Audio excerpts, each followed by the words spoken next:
8 अगस्त की रात को कोलकाता का निर्भया हॉस्पिटल का जो वॉलंटियर है संजय रॉय, वो अस्पताल में पहली बार जो है वो आया था और वो अस्पताल के उस सेमिनार हॉल में कम से कम 40 मिनट वहाँ पे वो रुका था। जिस हॉल में डॉक्टर की खून से लथपथ लाश मिली थी। डॉक्टर की दोनों आँखें जो है घायल थी। डॉक्टर मोमिता की दोनों आंखें घायल थी, होंठ फटे हुए थे और आँखों के जो चश्मा था वो भी जो है चश्मा जो है मार के तोड़ दिया गया था और उसकी वजह से ब्लीडिंग हो रही थी और उनको कुछ दिखाई भी नहीं दिया। हो सकता है मुजरिम ने जो उसको इस तरीके से मारा था, उनका चश्मा टूट गया था, उसकी वजह से शायद उसको दिखाई भी नहीं दे रहा था। सोचिए कितनी बर्बरता की गई होगी, कितना कष्ट सहा है, कितनी खतरनाक तरीके से उनके साथ रेप किया गया, कितना ज़्यादा। आप एक औरत हैं फ्रेंड, आप सोच सकते हैं कि उनके साथ कितना बुरा बर्ताव किया गया, कैसा हुआ होगा। उसने अपने आप को बचाने के लिए कितनी कोशिश की होगी, मगर वो एक आदमी है और वो एक महिला थी। आखिर में अकेले कब तक लड़ती। वो एक तो पूरा दिन काम करके हॉस्पिटल में वो थकी हुई थी, ऊपर से बिल्कुल भी उस पर जो बिल्कुल दया नहीं की गई। उस दरिंदे ने उनके साथ बहुत ही बुरा बर्ताव किया और उनके जो पैर हैं बिल्कुल इस तरीके से पैर जो है चीर दिए गए थे। दोनों पैर की हड्डी तक टूट गई, यहाँ तक कि गर्दन को जब दबाया गया था तो उस गर्दन की हड्डी तक टूट गई थी। तो बहुत ही ज़्यादा पूरे शरीर पे जो है नोचने के निशान थे। पूरी जो है गर्दन घायल थी, पूरा मुंह से भी खून आ रहा था और पूरा जो है आप शरीर से भी जो है खरोचों के निशान थे और आँखों से भी ब्लड आ रहा था, मुँह से भी खून आ रहा था। उंगलियां जो थी दोनों जो उनके हाथ थे, उसकी जो नाखून थे, जो हाथ उंगलियां थी वो भी बुरी तरह घायल थी। होंठ भी बुरी तरह घायल हो चुके थे, होंठों में भी बहुत ज़्यादा चोट आ रखी थी। उनके पेट पे भी चोट लगी हुई थी और प्राइवेट पार्ट से भी खून आ रहा था और उनके पैरों को जो है जांघें जो होती हैं, पैर होती है, उनको भी चीर दिया गया था और पैरों की भी जो हड्डी एक साइड का जो है वो भी घायल हो चुका था, पाँव उनका, और दाहिने हाथ की रिंग फिंगर टूटी हुई थी। सोचिए जितनी जो है शरीर के जो है पूरी लिस्ट ख़त्म नहीं हो रही है कि पूरे शरीर में अंग अंग में चोट के निशान थे। सोचिए कि हमें ये हाल मतलब देख के सुन के हमारा ये हाल हो रहा है। सोचिए जिसके साथ हुआ उसका क्या हाल होगा, उसको कितना वो तड़पी होगी, कितना उसके साथ अत्याचार हुआ है, कितना जो है दर्द सहन किया होगा। और उस जूनियर डॉक्टर ने जब तक लड़ाई लड़ी, जब तक वो बेहोश नहीं हो गई और जब तक होश में थी, उसने जो है अपने पूरी ज़िंदगी की जद्दोजहद की थी, अपने आप को बचाने की कोशिश की थी, अपनी इज़्ज़त को बचाने की कोशिश की थी। आखिर कब तक। घायल होते हुए भी खुद को बचाने की बहुत कोशिश की, अपनी इज़्ज़त को बचाने की बहुत कोशिश की। शरीर पे जख्मों की लिस्ट इतनी लंबी थी कि वो अपने होश पूरे खो चुकी थी।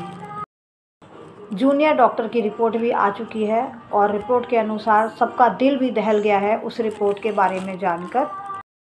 ये संजय जो है दलाली का काम भी किया करता था। दलाली का मतलब है जो अस्पताल में जो मरीज आते थे, ये उनसे पैसे ऐंठता था और ये गलत तरीके से पैसे कमाता था और उन्हें भर्ती कराने के नाम पे ये उनसे पैसे ऐंठ लिया करता था।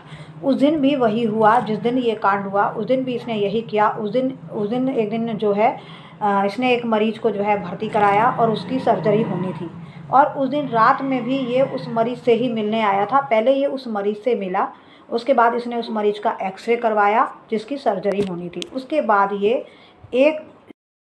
ये दरिंदा क्या करता है, इस मरीज़ का इसने एक्सरे करवाया था उसी मरीज़ के रिश्तेदार के साथ ये जो है अस्पताल के पीछे वाली बिल्डिंग में जाता है और वहाँ उसके साथ ये शराब पीता है। उसके साथ शराब पीने के बाद ये उसको भेज देता है और वो जो रिश्तेदार होता है वो चला जाता है। उसके बाद रात के 3 बज चुके होते हैं। उसके बाद ये संजय बिल्डिंग के तीसरे फ्लोर पर चला जाता है, तीसरी मंजिल पर ये पहुंच जाता है और इस फ्लोर पे जस्ट मेडिसिन डिपार्टमेंट था और यहाँ पे एक सेमिनार जो कहते हैं वो सेमिनार भी था। उस फ्लोर पर जस्ट मेडिसिन डिपार्टमेंट था। इसी फ्लोर पर एक सेमिनार हॉल भी था। नशे में धुत संजय उसी जो है सेमिनार वाले हॉल में वो घुस जाता है, लड़खड़ाता हुआ वो वहाँ पहुँचता है और इसकी निगाह पड़ती है जहाँ पे वो जो डॉक्टर है वो वहाँ पे आराम कर रही होती है और इसको देखकर ही इसकी जो है नीयत ख़राब हो जाती है। और वो डॉक्टर जो है वो थकी हुई थी क्योंकि वो जो है रात में जो है उनकी नाइट शिफ्ट थी, ऊपर से वो सारे मरीज़ों को उन्होंने चेक किया, देखा उनको और अपनी ड्यूटी जो है पूरी करने के बाद अब कोई काम नहीं था। उसके बाद उन्होंने जो है डॉक्टर मोमिता जो ज़्यादा देर नहीं थोड़ी देर आराम करती थी, मगर उस टाइम क्या अपने 4 दोस्तों के साथ जाके कैंटीन में उसने खाना खाया और खाना खाने के बाद थोड़ी देर बातें हुई। उसके बाद आके वो अपने जो है यहाँ पे जो सेमिनार हॉल है वो वहाँ पे आ गई और वहाँ पे जो है उन्होंने थोड़ी देर आराम करना सही समझा। अब संजय इस हॉल में था और मोमिता इतनी ज़िंदगी की जद्दोजहद के बाद शांत हो गई थी और डॉक्टर जो है अब जो है संजय जो है पूरे नशे में धुत उस सेमिनार में था रोमिता के साथ और रोमिता जो है इतने जद्दोजहद के बाद भी अपने आप को उसके चंगुल से नहीं बचा पाई। संजय करीब 40 मिनट तक उस सेमिनार के अंदर हॉल में रहा, उसके बाद वो बाहर निकल जाता है। जब ये अस्पताल से निकला तब 4:37 का समय हो रहा था। कमाल तो देखिए, इतना कांड करने के बाद संजय अपने जो है पुलिस वाले जो बैरिंग होते हैं उसमें जाके सो जाता है कि जैसे कि कुछ हुआ ही नहीं। किसी की आबरू लूटने के बाद, किसी का कत्ल करने के बाद जाके वो आराम से सो जाता है। उसी अस्पताल का एक स्टाफ जो है हॉस्पिटल में आता है 8 बजे करीब और वो उसको रोमिता को इस हाल में देखता है। उसके बाद फ्रेंड पुलिस आ जाती है और वहाँ पे जो है 2-4 सबूत उनको मिलते हैं, जैसे वहाँ पे लैपटॉप था, यानी एक ब्लूटूथ भी पड़ा हुआ था और रोमिता का मोबाइल था, लैपटॉप था। के ऊपर के कपड़े तो थे मगर नीचे के कपड़े नहीं थे। फ्रेंड बहुत ज़्यादा जो है रोमिता का बहुत बुरा हाल किया था, उस दरिंदे ने बहुत ज़्यादा बुरा हाल किया था। तो शर्म आती है कि इंसान इसको बता नहीं सकता कि मतलब उसका क्या हाल उसने किया था। बोलने में भी शर्म आती है कि उस चीज़ को बयान नहीं किया जा सकता, उसकी तकलीफ़ को, उसकी दर्द को। तो एक औरत के साथ कब तक अत्याचार होता रहेगा, कब तक ये सब चलता रहेगा। जो निर्भया है, एक केस बंद नहीं होता है दूसरा शुरू हो जाता है।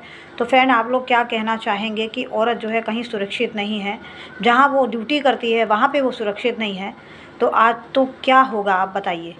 तो फ्रेंड क्या कहते हैं आप इस वीडियो के बारे में। तो फ्रेंड वीडियो अच्छा लगा हो तो वीडियो को लाइक शेयर ज़रूर करना और मिलते हैं नेक्स्ट वीडियो में। तो फ्रेंड रोमिता का जो कातिल है उसको सज़ा ज़रूर मिलनी चाहिए, तो आप लोग सपोर्ट कीजिएगा, ज़रूर उसे सज़ा मिलनी चाहिए।